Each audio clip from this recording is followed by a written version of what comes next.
que vient de publier un Guinéen de 19 ans. Le jeune homme raconte le long périple qu'il a vécu de l'Afrique jusqu'à Toulouse. Avec une fois traversé la Méditerranée, de nombreuses déconvenues pour obtenir de l'aide et de la protection en France. Emmanuel Watt, Elsa Leroy. À 19 ans, Sékou a déjà échappé à la mort plusieurs fois. Il n'a que 16 ans lorsqu'il quitte la Guinée, orphelin de père et de mère, pour entreprendre un voyage de plusieurs milliers de kilomètres, sans se douter des périls encourus.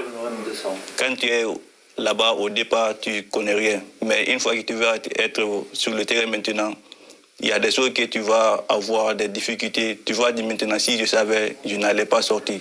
D'où le titre du livre « Le chemin, si je savais ». Le jeune homme écrit cet ouvrage pour faire connaître tous les obstacles qui attendent les candidats à l'exil. Avec son coup de crayon, il pense d'abord réaliser une bande dessinée, puis les mots s'enchaînent pour retracer un parcours qui durera plus d'une année. Dans la Méditerranée, je ne savais pas nager. Dans la Méditerranée, on ne se voyait plus. Seulement des cris et des sifflements pour savoir qui était en vie. Dans la Méditerranée, à un moment donné, je n'ai plus entendu des cris. Cette nuit-là, sur les 29 personnes à bord de l'embarcation, il n'y aura que 7 rescapés. Arrivé à Toulouse, il n'obtient pas le statut de mineur isolé. Pendant un an, il partage le squat de l'université Paul Sabatier. C'est à cette époque qu'il fait la connaissance de Nathalie. Pendant un an, elle l'aide à rédiger le texte en veillant à ne jamais romancer le récit.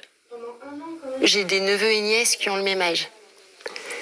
Là, quand on rencontre vraiment quelqu'un et qu'on lit ce qu'il a traversé, qu'on lit ses paroles, son parcours, et qu'on pense à ses propres neveux et nièces,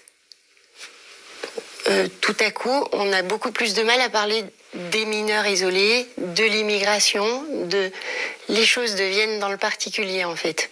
Et c'est ça qui est important avec ce livre pour moi, c'est de réhumaniser tout ça.